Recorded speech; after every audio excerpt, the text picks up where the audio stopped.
Hello. ഈ കാടിവെള്ളത്തിൽ വീണ കോഴിക്കുഞ്ഞിനെ പോലെ ഇരിക്കുന്ന വേറൊന്നുമല്ല, ജസ്റ്റ് ഒന്ന് കുളിച്ചിട്ട് വന്നതാണ്. അപ്പോൾ ഞാൻ കരുതി എന്നൊരു നൈറ്റ് സ്കിൻ കെയറും കൂടി എടുക്കാം, അതൊരു വീഡിയോ എടുക്കാമെന്ന്. നമ്മൾ പൊതുവെ കണ്ടുവരുന്നൊരു സ്കിൻ കെയർ ഒന്നും അല്ല കേട്ടോ, എന്നാലും ഇരിക്കട്ടെ എന്ന് കരുതി. ആദ്യം തന്നെ എൻ്റെ മുഖത്ത് കുറച്ച് കുരുക്കളൊക്കെ വന്നിട്ടുണ്ടായിരുന്നു. ചെറിയ കുരുവാ, അങ്ങനെ വലുതായിട്ടൊന്നുമില്ല.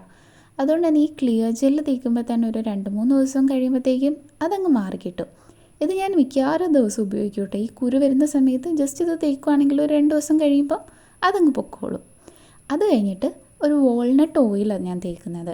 ഇത് ഞാൻ കഴുത്തിൽ ജസ്റ്റ് ഒന്ന് മസാജ് ചെയ്ത് കൊടുക്കും. നമുക്ക് തൈറോയിഡിന് ഇത് നല്ലതാണെന്നാണ് പറയുന്നത്. ഒരു യൂട്യൂബർ പറഞ്ഞു കേട്ടോ. അപ്പോൾ പിന്നെ നമുക്ക് വലിയ നഷ്ടമൊന്നും ഇല്ലല്ലോ. ഞാനൊരു കുപ്പി വാങ്ങിച്ചിട്ടും ഉണ്ടായിരുന്നു. അതുകൊണ്ട് ജസ്റ്റ് അതൊന്നും മസാജ് ചെയ്ത് കൊടുക്കുന്നുണ്ട്.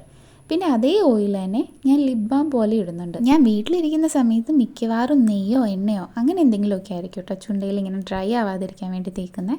ലിപ് ബാമൊക്കെ പുറത്ത് പോകുമ്പോഴേ തേക്കലുള്ളൂ. പിന്നെ എണ്ണ ഒരു വഴിക്ക് എടുത്തതല്ലേന്ന് കരുതിയിട്ട് ഒരു ഡ്രോപ്പ് ജസ്റ്റ് തലമുടിയിലും കൂടി ഒന്ന് അപ്ലൈ ചെയ്ത് കൊടുക്കുന്നുണ്ട്. അല്ലെങ്കിൽ ഈ ഉണങ്ങി കഴിയുമ്പോഴത്തേക്കും മുടി ഭയങ്കരമായിട്ട് പാറിയിരിക്കും. ഇപ്പോൾ ഈ എണ്ണ ഉള്ള പോലെ തോന്നുന്നതാണ്, പക്ഷെ അത്ര എണ്ണയൊന്നും ഇല്ല കേട്ടോ മുടിയിൽ. നനഞ്ഞിരിക്കുന്നതോടെ അങ്ങനെ തോന്നുന്നത്.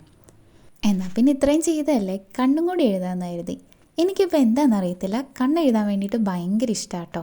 പിന്നെ അമ്മയൊക്കെ പറയുന്നത് കേട്ടിട്ടുണ്ട്, നമ്മൾ രാത്രിയിൽ കണ്ണെഴുതുവാണെങ്കിൽ കണ്ണിന് ഭയങ്കര നല്ലതാണ്. എന്താണെന്നൊന്നും എനിക്കറിയില്ല, പക്ഷേ എനിക്ക് ഇഷ്ടമായതുകൊണ്ട് ഞാൻ ചുമ്മാ എഴുതുന്നതേ ഉള്ളൂ. അന്ന് എൻ്റെ ഐലൈനർ കാണാതായത് പിന്നെ ഞാനിപ്പോൾ സ്ഥിരമായിട്ട് കൺമഷിയായിട്ട് ഉപയോഗിക്കുന്നത്. എനിക്കെന്തോ ഭയങ്കര ഇഷ്ടമായി കണ്ണൊക്കെ എഴുതി കഴിയുമ്പോൾ കൺമഷിയും കൊണ്ട്. ഇതിന് സ്കിൻ കെയർ എന്നൊന്നും പറയാൻ പറ്റില്ലെങ്കിലും ഇതൊക്കെയാട്ടോ ഞാൻ ചെയ്യുന്നത്. അപ്പോൾ ശരി, ബൈ.